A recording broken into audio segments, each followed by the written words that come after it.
느헤미야 5장 1절에서 19절. 그때에 백성들이 그들의 아내와 함께 크게 부르짖어 그들의 형제인 유다 사람들을 원망하는데, 오늘 말씀은 어, 그때 그때가 성벽 건설의 일에 몰두할 때 그 절반을 다 하고 또 절반을 다 하면서 여러 가지 대적을 상대할 때, 그래서 이제는 어떤 대적도 이겨낼 수 있겠다, 그런 자신감을 갖고 일을 할 때, 그때 백성들이 이 아내와 함께 부르짖어 소리를 지르는데 식구들이 다 나와서 불평불만을 하는 거죠. 딴 게 아니라 우리는 힘들다. 그러면서 누구에게 불평할까요? 유다 백성들에게, 유다 사람들에게 원망하는 겁니다. 유다 사람들이 다 일을 하고 있는데 유다 사람이 뭔 불평을 할 게 있느냐? 어, 일을 열심히 하면 할수록 힘듭니다. 우선 집안 일을 못하지요. 열심히 하면 성벽을 재건하는데 열심히 하면 집안 일을 못합니다. 그 열심히 또 무장을 하고 앞장서서 지키면 점점 집안 일은 어려워집니다. 먹고 살 게 있어야 되는데 아내도 나와가지고 얘기를 합니다. 이거는 너무 힘듭니다. 이렇게 얘기하는데 그냥 힘든 게 아니고, 우리가 돈을 빌리면 전부 유대인들한테 빌리는데 유대인들에게 돈을 빌리는 사람, 그냥 일 안 하고 돈 빌려주는 사람 돈 많이 법니다. 지금도 여전합니다. 유대인들이 뭐 공장을 만들어서 기계를 돌리고 막 이렇게 또 밭을 경작해서 이렇게 돈을 버는 게 아니고 주로 돈을 거래합니다. 주식이라든가 펀드라든가 이런 것들을 가지고 돈을 많이 불리는데, 지금 미국의 금융가에는 전부 유대인들이 다 장악하고 있어서 좌지우지하는 게 유대인들이라고 얘기를 하잖아요. 이때도 마찬가지입니다.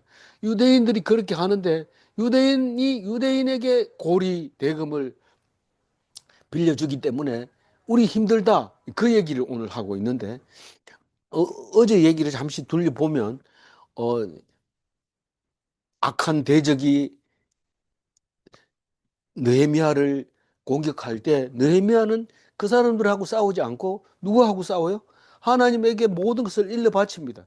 이 사람들이 우리를 방해하고 있습니다. 하나님의 일을 방해하고 있습니다. 하나님 그냥 두실 겁니까? 그러면서 얘기하고, 그 사람들이 놀리고 저주하고 하는 것은 전부 자기 머리로 돌아가게 해주세요. 그러면서 그 지은 죄를 용서하지 마세요. 이러면서 하나님께 맡깁니다. 그러니까 느헤미야의 대적은 하나님의 대적입니다. 그게 누가 그랬어요? 다윗이 그랬어요. 자기가 싸우다가 힘들면 전부 하나님 보고, 저 사람들이 하나님한테 대들은데 그냥 놔둘 겁니까? 그렇게 기도를 했던 것을 볼 수 있습니다. 그래서 대적을 만나게 되면 우리는 그냥 대적과 싸우는 것도 아니고 도망가는 것도 아니고 하나님께 다 일러 바칩니다. 저 사람이 대적인데 하나님을 지금 대적하고 있습니다. 그렇게 얘기를 하는 것을 볼 수 있습니다. 우리는 그 느헤미야의 기도를 배워야 됩니다. 물론 그의 조상 다윗이 그렇게 했기 때문에 우리는 그대로 알고 있지만, 그러나 막상 일을 닥쳐보면 다윗과 느헤미야는 다르다, 이런 생각이 들 때가 있습니다. 근데 이건 그렇게 그 그렇지 않다고 얘기를 하고 있습니다. 그러니까 무슨 말이냐면 느헤미야 때나 다윗이나 상황이 다르더라도 하나님께 맡기는 건 똑같다. 대적과 싸우는 게 아니라 대적을 하나님께 맡긴다. 그 얘기가 어제 얘기였고, 오늘 이 1절 얘기에서 원망하는 이야기가 나오는데, 원망은 먼 데서 있는 게 아니고 항상 가까이 있는 사람이 있습니다. 아내가 그렇고 남편이 그렇고 자식이 그렇고 부모가 그렇고 그렇게 원망을 많이 하는데 전부 자식입니다. 어떤 사람은 만나자마자 딸내미 막 욕하고 이러는데 원망하는 거죠. 그리고 또 어떤 사람은 만나면 부모들에 대해서 막 원망하는데 그게 다 가깝기 때문에 그런 겁니다. 멀리 있다면 원망할 필요가 없는 거죠. 그래서 오늘 이 절을 읽어보면요. 어떤 사람은 말하기를 우리가 우리 자녀가 많으니 양식을 얻어 먹고 살아야 하겠다 하고, 부양할 식구가 많으면 그냥 기본적으로 조금 있는 그 돈 가지고는 못 삽니다. 더 열심히 해야 되는데 그렇게 못할 때는 결국은 거지가 되는 거죠. 국을 해야 되겠다. 그 얘기가 2절입니다. 3절은 어떤 사람은 말하기를 우리가 밭과 포도원과 집이라도 저당 잡히고 이 흉년에 곡식을 얻자 하고, 그러니까 우리는 흉년이 들면은, 풍년이 들 때는 그냥 얻어 먹어도 되지만 흉년이 들면 얻어 먹기도 곤란합니다. 그러니까 할 수 없이 땅을 재피고 조금이라도 먹을 것을 얻어서 먹을 수 있는 겁니다. 근데 밭을 맡기고 포도원을 맡기고 집을 맡기고 돈을 빌려서 쓰고 나중에 농사 지어서 이제 갚아 나가려고 빌리는 거죠. 그래서 흉년이 흉년이 들어서 힘들게 된 거죠. 그러니까 어떤 일이 있어요? 4절 보면 어떤 사람이 말하기를 우리는 밭과 포도원으로 돈을 빚내서 왕에게 세금을 바쳤다. 우리는 먹는 거는 둘째치고 하나님 저 왕에게 세금 내는 것도 지금 없어가지고 포도원을 맡기고 빌려가지고 세금 냈다. 사실 세금은 있는 거에서 떼는 게 세금인데 없는 데서 내라. 그러니까 말이 안 되는 짓을 한 거죠. 밭과 포도원을 맡겨가지고 냅니다.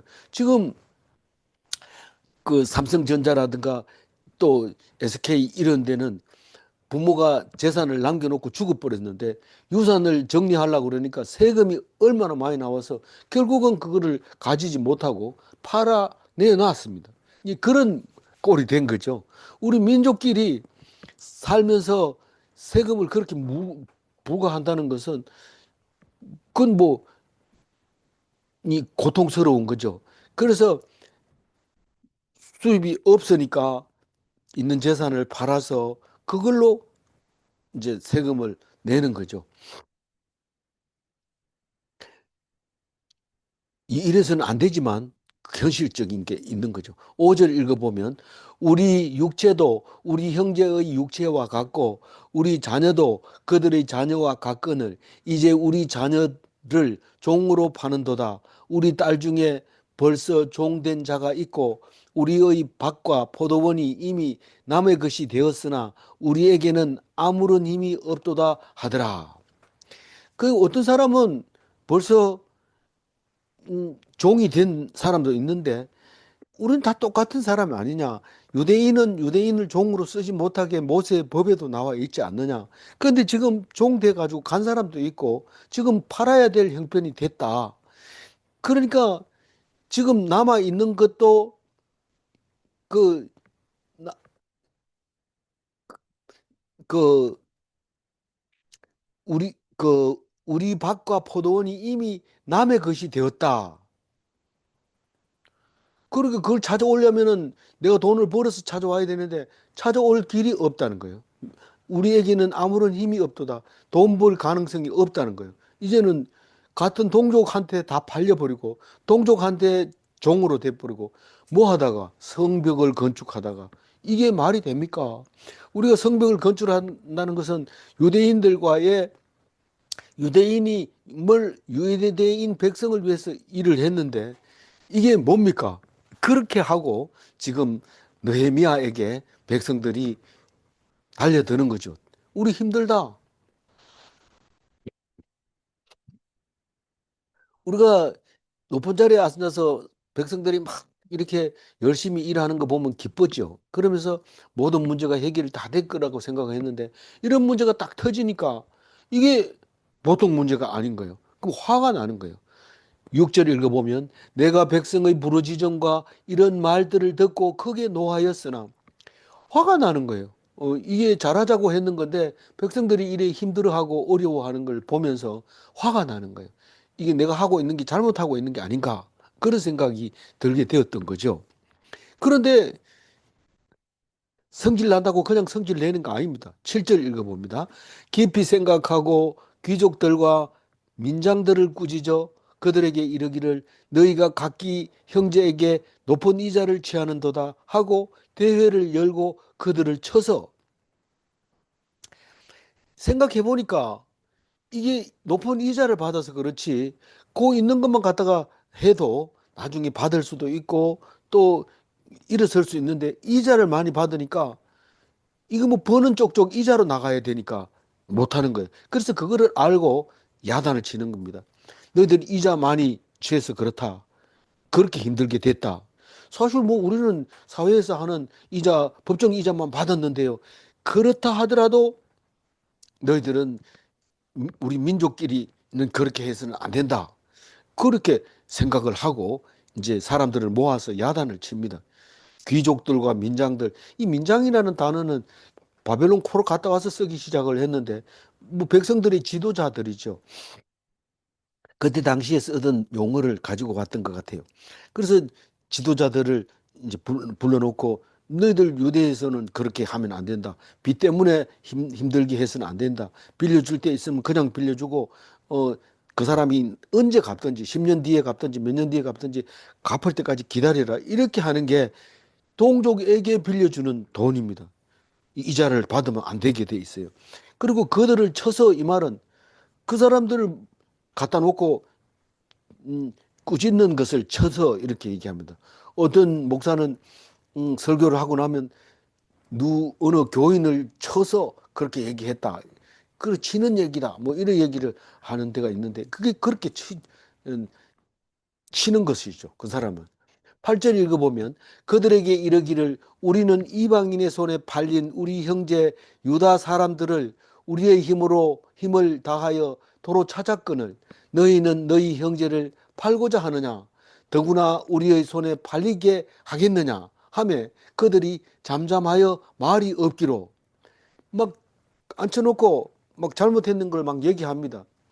우리가 지금 바벨론 포로 갔다 와가지고 안 갔다 와서는 모르지만 가가지고 겨우겨우 살아가지고 돌아왔는데 얼마나 힘들었냐. 70년 동안. 사실은 다 죽고 그 후손들이 말씀에 입각해서 오게 된 거죠.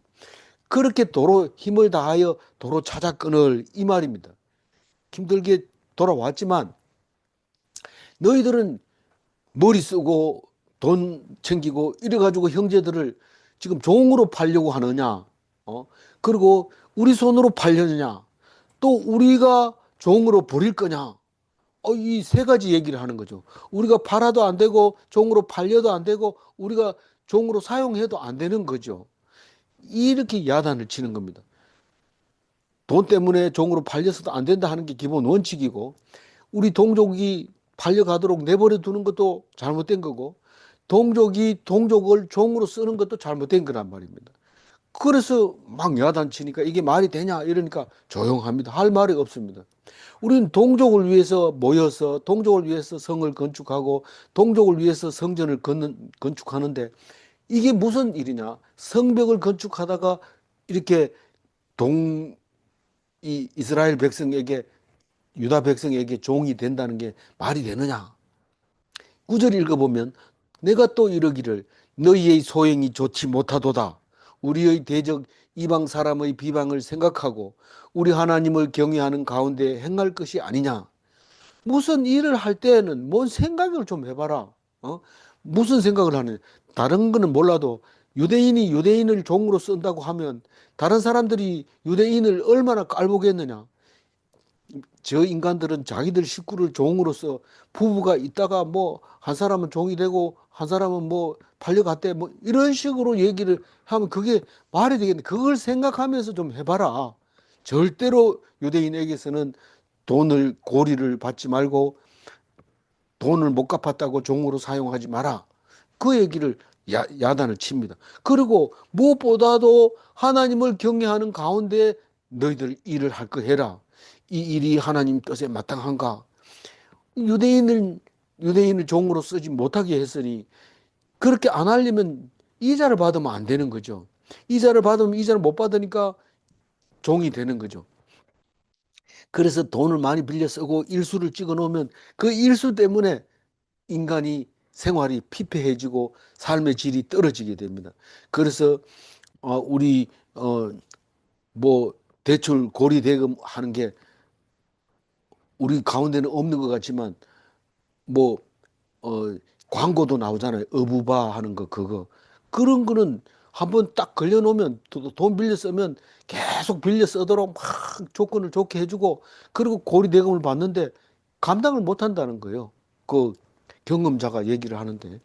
그러니까 우리 그런 사람들이 광고 막 하니까 뭐 괜찮겠지 이러는데 그게 아니고 하나님을 경외하는 가운데 행하여야 된다는 뜻은 없으면 그냥 굶고 그냥 가난하게 살고 굶으라는 거죠. 그게 그런 고리 대금을 안 쓰는 것이 것이 안 쓰는 길인 거죠. 근데 그게 쉽지 않습니다. 쉽지 않고 그 남의 소리 같지만 그렇지 않습니다. 그러나 어쨌거나 하나님을 경외하는 자는 그런데 쉽게 빠지지 않도록 그렇게 해야 된다. 그 말을 하게 됩니다. 10절 읽어보면 나와 내 형제와 종자들도 역시 돈과 양식을 백성에게 구워 주었거니와 우리가 그 이자를 받기를 거치자 이렇게 얘기합니다. 근데 다른 번역에는 느헤미야가 그러면 고리대금업을 했다는 말이냐 이렇게 말할 수 있지만 다른 성경은 그래서 그렇게 안 했다고 얘기를 합니다. 이 구워 주었다는 것은 돈 받고 빌려준 게 아니고 거저 주었다고 그런 말이다라고 말하는 사람이 있는데 그러나 10절을 개역 개정에서는 이렇게 번역을 했기 때문에 우리가 이자를 받기를 그치자 이 말은 그동안 이자를 받았다는 뜻이기 때문에 우리는 10절이 있는 대로 읽으면 이제 나도 대금을 받았고 이렇게 받았는데 이렇게 어려운 줄 몰랐다. 그러니까 이제 그만하자. 그 얘기를 10절에 했다고 볼 수 있습니다. 11절 읽어보면 그런즉 너희는 그들에게 오늘이라도 그들의 밭과 포도원과 감람원과 집이며 너희가 구워준 돈이나 양식이나 새 포도주나 기름의 100분의 1을 돌려보내라 하였더니 이게 100분의 1이라는 게 여러 가지 자료를 보면 다른 말을 합니다만은 이 가장 유력한 말은 1년에 12%의 그 이자였는데 100분의 1은 사실은 한 달치 내야 되는 겁니다. 한 달치 매달 밭을 저당 잡아놓고 이게 500만 원이라고 계산하면 나중에 500만 원 빌렸으니까 500만 원 갖다 주면 밭을 가져와야 됩니다. 그래서 그 500만 원에 대한 100분의 1이 매달 내야 되는 돈이에요. 그래서 1년에 12%의 이율이 되는 겁니다. 그때 그게 공식적이었던 거죠. 공식적이었던 이율이라고 볼 수 있는 거죠. 그러니까 100분의 1을 돌려보내라는 말은 이번 달에 받은 이자를 받지 마라. 그런 얘기입니다. 돌려보내라. 그래서 양식이나 포도주나 기름을 그 빌리면서 10분의 1을 내놔야 되는데 그거를 받지 말고 대로 돌려보내줘라. 그렇게 얘기를 한 겁니다. 12절 읽어보면 그들이 말하기를 우리가 당신의 말씀대로 행하여 돌려보내고 그들에게서 아무것도 요구하지 아니하리이다 하기로 내가 제사장들을 불러 그들에게 그 말대로 행하겠다고 맹세하게 하고 우리는 사실 이자 받는 사람이 그 이자 안 받아도 먹고 살만 합니다. 물론 뭐 그렇지 않은 사람도 있다고 할 수 있어요. 이자 받아가지고 먹고 사는데 그거 안 받으면 어떻게 해요? 그 사람은 원금이 있잖아요. 근데 이자 주는 사람은 원금까지 다 주고 나서 이자를 주기 때문에 상황이 완전히 다른 거죠. 그래서 이 느헤미야가 이런 말을 할 때 백성들이 거부할 수 없게 돼 있는 거죠. 그게 하나님 앞에서 다른 백성 이방 사람들이 보는 앞에서 합당하다고 생각하는 거죠. 그러니까 사람들이 그렇게 하겠습니다. 내가 안 받고 그리고 다른 거 뭐 그 대신에 뭐 가져와라 이런 소리도 안 하겠습니다. 그러면서 얘기를 합니다. 그러니까 제사장들을 부릅니다. 너 그렇게 말한 거 확실하게 해. 그걸 지키겠다고 약속받아. 그 제사장이 사실은 제사장이 다 조절하는 거죠. 네가 빌려줬으니까 이제 받으라. 네가 내라. 뭐 그리고 저당 잡은 거를 안 줘도 된다. 뭐 이런 막 그런 얘기를 다 제사장들이 해준 거죠. 그래서 제사장들에게 딱 맹세를 시킵니다. 절대로 이 법을 지키게 해라. 13절에 내가 옷자락을 털며 이르기를 이 말대로 행하지 아니하는 자는 모두 하나님이 또한 이와 같이 그 집과 산업에서 털어버리실 지니 이는 곧 이렇게 틀려서 빈손이 될지로다 하매 회중이 다 아멘하고 여호와를 찬송하고 백성들이 그 말대로 행하였느니라. 이 느헤미야가 만약에 이 맹세를 안 지키면 이렇게 될 것이다 하고 옷자락을 털어버립니다. 옷자락을 털고 발을 터는 것은 예수님이 전도하러 갔는데 안 받아들일 때 옷자락을 털어버립니다. 그 동네 앞에서 이 동네는 나하고 관계없다 이러면서 옷을 털어버리는데 복음을 들고 들어가는데 복음을 거절하니까 복은 다 떨어져 나가라 이 말입니다. 복을 못 받는다 이 말입니다. 여기서 너희들이 돈 벌어가지고 돈을 쌓아놓고 복이라고 생각할지 모르지만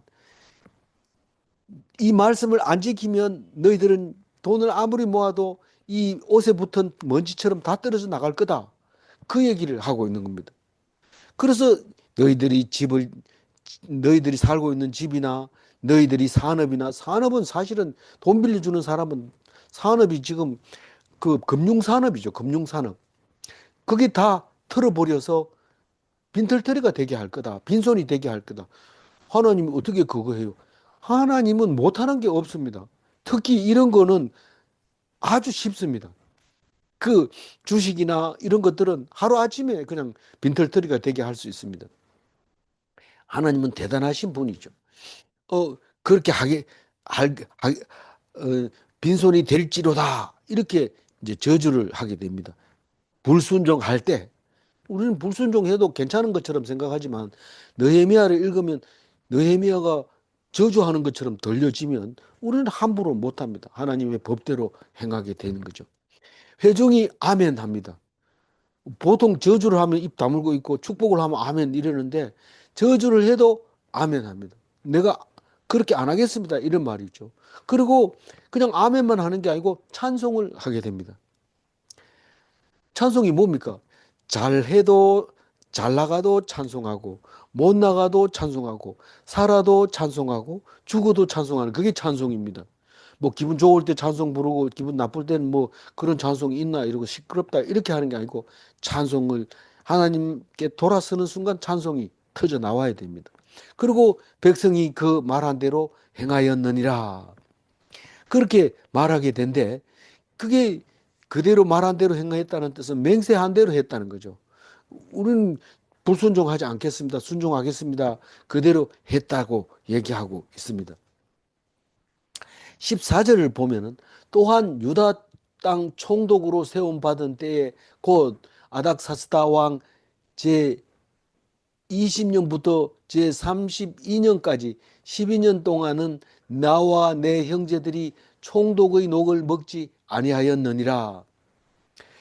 이 14절을 읽어보면 유다 총독 느헤미야가 유다 총독이라는 걸 알게 됩니다.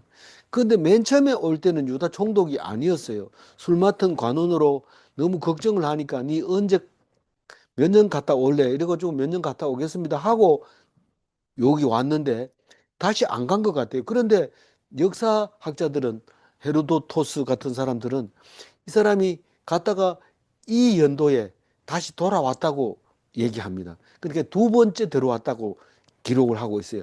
두 번째 기록은 뭐냐면 432년이라는 거죠. 아닥사스다 1세가 지금 아닥사스다라 하지만 지금까지 묵상해 온 걸로 보면 1세입니다. 세 번 나오는 걸로 따지면 이게 2세가 되지만 이게 앞에 거를 무시하고 뒤에 나오는 거 2차 전도 때 1세, 3차 전도 때 아닥사스다 2세 이렇게 나중에 정리하다 보니까 1세가 저 앞에 있는 거예요. 그래서 이게 2세가 되고 3차 전도에 3세가 되고 그렇게 된 거죠. 그러니까 그 어, 맨 처음에 온 게 누구예요?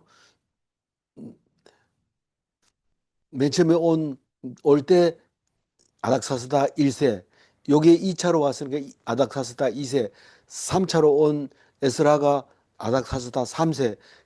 그 사이에는 다리우스도 들어가고 또 그 에스더서에 나오는 그 왕도 들어가고 사이사이에 들어갑니다. 근데 다리우스도 지금 여기서 나오는 건 다리우스 한 가지밖에 안 나오는데 다리우스도 삼세가 있습니다. 1세, 2세, 3세.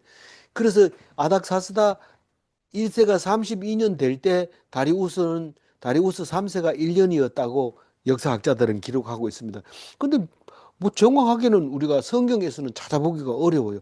그래서 다른 거하고 비교하면서 정확하게 맞춰야 되는데 그것도 이란에서 역사책하고 또 맞춰봐야 되죠. 그래서 안 맞는 거는 또 조절을 해야 되고 이런 부분이 있는데 지금 현재까지는 아닥사스대 32년 이라고 하는 것은 다리우스 3세의 1년이다라고 하면 12년 동안 아, 느헤미야가 유다 총독으로 있었는데 올 때는 아니었으니까 그 얼마간은 또 빼야 되지 않겠나. 그런데 역사학자들은 444년부터 432년까지라고 기록을 하고 있습니다. 그래서 이 부분은 또 조정을 좀 해야 숫자가 맞을 것 같아요. 어쨌거나 12년 동안 총독을 하면서 스룹바벨도 1차 귀환하면서 총독이 됐죠. 2차도 느헤미야도 총독이죠. 3차 에스라도 총독입니다. 제사장이면서 학자면서 총독이면서 실제로는 왕이 이 바사 왕이 왕이지만 유다 땅에서는 총독이 왕입니다. 왕 노릇을 하는 거죠. 그 녹을 먹는다는 것은 그 백성에게서 받아가지고 그 백성의 총독에게 녹을 주는 거기 때문에 바사 왕은 손해 볼 것도 없고 거기서 받아올 것도 없습니다. 그런데 녹을 먹지 아니했다 이 말은 백성들에게 징수를 하지 않았다. 내 월급을 징수하지 않았다. 그런 말입니다. 15절에 보면 나보다 먼저 있었던 총독들은 백성에게서 양식과 포도주와 또 은 40세계를 그들에게서 빼앗았고 또한 그들의 종자들도 백성들을 압제하였으나 나는 하나님을 경외함으로 이같이 행하지 아니하고 어, 나보다 먼저 있었던 총독들은 우리는 스룹바벨밖에 모르지만 그 지금 스룹바벨이 오고 난 다음에 120년 뒤에 지금 이 에스라가 왔기 때문에 스룹바벨 같은 사람은 벌써 죽은 사람이죠. 그 뒤에 총독들이 있었지만 그 사람들은 전부 내가 먹을 양식은 이만큼 필요하니까 1인당 얼마 더 내라 이러고 포도주 따로 계산하고 은 40세겔은 80명의 장정의 일일 일일 임금비죠. 그러니까 1세겔이 2일치 임금비니까 40세겔은 80일 동안 일하면 되는 것을 그거를 그 달라고 한 거죠, 총독이. 그러니까 보통 사람이 30을 받는데 80을 달라고 한 거죠. 그러면서 양식 따로 받고 포도주 따로 받고 그렇게 했던 거죠. 앞에 총독들은. 근데 그들에게서 빼앗고 이러니까 빼앗았다는 뜻은 백성들은 그거를 수용을 안 하는 거죠. 나는 못 준다. 우리는 먹고 살기 어려운데 왜 우리는 30일분만 해도 못한 일이 없어 못 하는데 너는 왜 가만 앉아서 80을 가지고 갔냐. 이제 그런 것 때문에 안 주니까 뺏은 거죠. 또한 그들의 종자들도 그 총독의 부하들을 종들은 하는 일이 그냥 백성들 따라다니면서 나는 우리 주인이 총독인데 너들 내 말 들어 이러고 괴롭혔다는 거죠. 근데 나는 하나님을 경외함으로 이같이 하지 아니하였다. 근데 우리는 그 다윗의 글을 보든지 느헤미야의 글을 보든지 보면은 자기를 칭찬하는 거죠. 나는 하나님을 경외했다. 나는 그것을 받지 않았다. 이렇게 하는데 우리 요즘 사람들이 이렇게 했다면 아주 질이 나쁜 정치인이나 이런 식으로 얘기하고 그렇게 얘기하지. 근데 성경을 보면 하나님 앞에서 당당하기 때문에 그런 얘기를 하는 겁니다. 그래서 다윗을 보면 그 남의 여자를 그렇게 빼앗아 가지고 그 사람을 죽이고 이렇게까지 했는데도 불구하고 사람들이 다 좋아하는 이유는 그 사람이 회개했다는 것 때문에 그렇지만 그보다도 더 중요한 것은 하나님이 무조건 자기 편이라고 하는 것에 대해서 우리는 존경스러운 거죠. 무슨 일을 해도 내가 잘했다. 그렇게 말하는 느헤미야와 다윗을 비교할 수 있는 것입니다. 16절 도리어 이 성벽 공사에 힘을 다하며 땅을 사지 아니하였고 내 모든 종자들도 모여서 일을 하였으며 그러니까 우리가 돈을 안 받을 뿐만 아니라 공사하는 데 힘을 다 썼다. 그리고 땅을 사지 않아야 했다. 이 말은 옛날에 왕은요 사유 재산을 인정하기 때문에 막 사들입니다. 그래서 왕이 엄청 그 부자입니다. 왕이 엄청 부자인데 지금 뭐 2차 대전 끝난 지금 돼도 영국 왕은 얼마나 부자인지 밤새도록 걸어도 자기 땅입니다. 캐나다에도 영국 왕의 땅이 있고 그렇게 많을 정도로 그 우리 생각에는 왕이 그렇게 많이 필요한 게 뭐고 또 우리가 왜 왕에게 또 세금을 내야 되냐 이렇게 할 수 있었는데 이때 당시에 느헤미야가 땅을 안 샀다고 하는 것은 엄청난 음, 생각인데 그게 딴 게 아니고 백성들을 위해서 그랬다는 거예요. 그 종들도 내, 내 우리 주인이 얼마나 높은 사람인데 이렇게 말한 적이 없다는 거예요. 자기들이 또 열심히 일했다고 얘기하고 있습니다. 17절 또 내 상에는 유다 사람들과 민장들 150명이 있고 그 외에도 우리 주위에 있는 이방 족속들 중에서 우리에게 나온 자들이 있었는데 무슨 말이냐면 내가 그렇게 녹을 안 먹었다고 해가지고 먹을 게 없어서 가난하게 내 혼자 앉아서 혼밥 했느냐? 혼밥 안 했다. 많은 사람이 나하고 같이 먹었다. 무슨 말이냐면 내가 음, 그러니까 부자 아니냐? 이게 부자라는 뜻이 아닙니다. 이게 이 뒤에 읽어보면 부자라는 뜻이 아니고 어 부자라고 해가지고 많은 사람하고 같이 먹을 수 있는 게 아닙니다. 오히려 없을 때 많이 먹습니다. 좀 말은 좀 이상할지 모르지만 이 거지는 떼거리로 다닙니다. 떼거리. 그래서 거지는 혼자 외롭지 않습니다. 떼거리로 다니기 때문에. 근데 왕이나 부자는 그 하녀가 밥상을 차려주는데 혼자 먹도록 외상을 차려가지고 줍니다. 어른 점심 나왔습니다. 이렇게 주면 혼자서 먹는데 반찬은 진수성찬이지만 그게 안 넘어갑니다. 혼자 먹기 때문에 맛이 없습니다. 근데 이 느헤미야는 혼자 밥을 먹는 게 아니고 유다 사람들하고 많이 모여서 먹을 뿐만 아니라 민장들이 그 백성의 지도자들이 150명이나 같이 먹는 거예요. 밥 먹을 때. 그리고 그것뿐만 아니라 이 이방인인데도 우리는 유대인처럼 살겠습니다. 유대인으로 해주세요. 그래서 몰려든 귀화한 사람들이 많은데 그 사람들로도 같은 식탁에서 밥을 먹었다. 그 얘기를 17절에 하고 있는 겁니다. 그러니까 획기적인 얘기를 하고 있는 거죠. 아니, 녹도 안 받고 어떻게 돈이 그렇게 많아요? 18절에 읽어보면 압니다. 매일 나를 위하여 소 한 마리와 살찐 양 6마리를 준비하며 닭도 많이 준비하고 열흘에 한 번씩은 각종 포도주를 갖추었나니 비록 이 같을지라도 내가 총독의 녹을 요구하지 아니하였으면 이 백성이 부역이 중함이더라. 그러니까 매일 나를 위하여 소 한 마리를 잡는 사람이 있다는 겁니다. 내가 잡은 게 아니고. 그게 무슨 말이냐? 그 말이라는 것을 뒤에 가면 앞뒤를 끼워 맞추면 그렇게 될 수밖에 없습니다. 그러니까 오늘은 내가 소 한 마리 잡을게. 이거 뭐 우리 다 먹는데. 그리고 다른 사람이 또 잡고.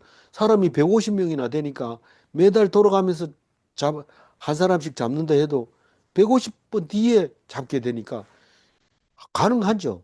그리고 양이 6마리씩 잡고 뭐 닭은 수없이 많이 잡고 그리고 열흘에 한 번씩 포도주를 갖추었는데 포도주는 10년산 있고 새 포도주 있고 막 여러 가지가 있는데 그거를 다 갖추어서 드시고 싶은 거 드시지요. 이렇게 하면서 식사를 했다는 겁니다. 그랬을지라도 총독의 녹을 요구하지 아니하였다. 부자인데 뭘 요구를 해요? 이렇지만 거꾸로 얘기하면 내가 녹을 안 받아도 충분히 풍성하게 먹고 살았다는 뜻입니다. 성경을 거꾸로 안 읽어보면 무슨 말인지 못 알아듣습니다. 그러니까 자기 재산은 없었지만 내가 부족함 없이 살았다. 녹을 안 받아도 된다. 녹은 받으면 어떻게 된다고? 백성이 부역이 중함이라. 이 중함이라는 단어가 서너 군데 나오는데 다른 데는 다 앞에 글자가 하나 있어요. 귀중함, 음, 또 신중함, 또 어, 엄중함 이런 건데 여기는 중함 혼자 나와요. 그 부역이 중하다. 부역이 너무 무겁기 때문에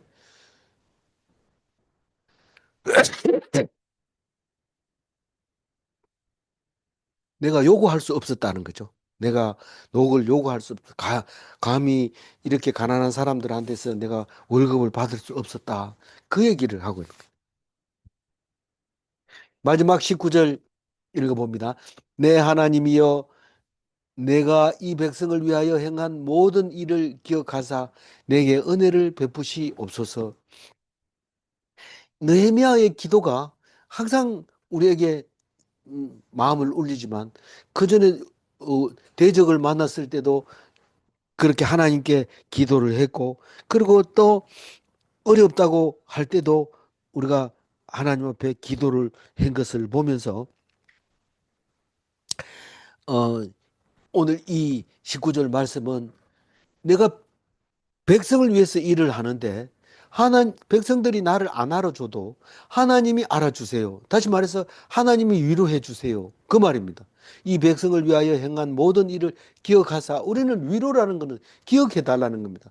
남이 내가 잘했는 것을 기억을 못하니까 설명을 합니다. 내가 이렇게 잘했고 가난한 사람을 도와줬고 이렇게 자꾸 설명해서 그걸 기억해 주는 사람이 있으면 그때는 입 다뭅니다.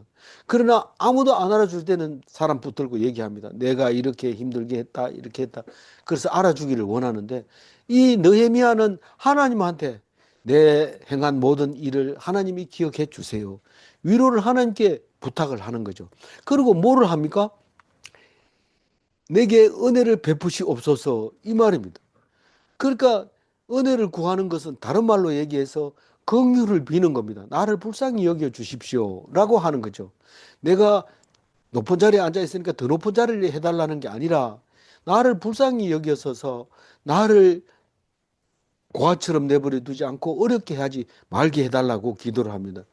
어떻게 유다의 왕인 거, 유다의 총독이 이런 기도를 할 수 있겠습니까? 그게 쉽지 않습니다. 그게 다윗의 기도입니다. 다윗은 왕으로서 늘 바닥에 앉아서 하나님께 소리 높여 지르면서 불쌍히 여기달라고 얘기하는 그 기도를 우리가 듣고 알 수 있는 것이죠. 그래서 우리는 느헤미야 기도를 기억하면서 닮아가야 되는 것입니다. 다윗의 기도를 많이 닮았고 예수님의 기도를 닮은 거죠. 19절 읽고 마무리하겠습니다. 내 하나님이여 내가 이 백성을 위하여 행한 모든 일을 기억하사 내게 은혜를 베푸시옵소서. 이 녹봉을 받지 않는 이유는 내가 돈이 많아서가 아니라 백성의 부역이 중하기 때문에 그랬다는 것이고 그럼에도 불구하고 느헤미야는 풍성했다 그런 뜻입니다. 뭐 뒤로 들어오는 돈이 많은가 보지 그런 게 아니라 내가 없이 살아도 풍성하게 살 수 있는 것은 사람들에게 소통하고 사람들과 서로 나누을 때 그게 가능하다는 겁니다. 질문합니다. 독식이 아니라 함께 할 때 풍성한가? 혼자 아무리 돈이 많아도 혼자 먹으면 풍성하지 않습니다. 그런데 아무리 돈이 없어도 같이 먹으면 풍성합니다. 두 번째 질문. 부자라고 풍성할 수 있는 것은 아닌가? 부자라고 무조건 풍성하다고 생각하는데 절대 그렇지 않습니다. 어쩌면 부자가 더 힘들고 어려울 수 있습니다. 기도하겠습니다. 하나님 감사합니다. 느헤미야 의 기도를 통해서 느헤미야의 통치를 통해서 느헤미야의 백성들을 사랑하는 그 마음을 통해서 오늘 하루 내가 해야 될 일을 기억하게 합니다. 아무것도 하지 말고 믿기만 해라, 기도만 해라 라고 말할 때 우리는 하나님께서 우리에게 모든 것을 책임져 주신다는 것을 믿고 기다릴 때 하나님께서는 모든 문제를 해결해 주시는 만사 형통의 하나님인 것을 믿사오니 주여 도와주시고 인도하여 주셔서 날마다 기뻐하며 날마다 감사하며 날마다 찬송하며 우리의 은혜를 구하게 하여 주시고 우리가 하나님의 위로를 받게 하여 주옵소서. 사람들이 나를 알아주지 않는다 할지라도 하나님께서 위로해 주시고 알아주시고 아무도 나를 도와주지 않는다 할지라도 하나님께서 은혜를 주시고 긍휼히 여겨주시는 것을 믿사오니 그것은 백성을 위해서 일할 때만 가능하다고 느헤미야가 기도할 때 우리도 느헤미야를 닮게 하여 주옵소서. 참된 그리스도인이 되게 하여 주옵소서. 감사드리옵고 우리 주 예수 그리스도 이름으로 기도 올리옵나이다. 아멘.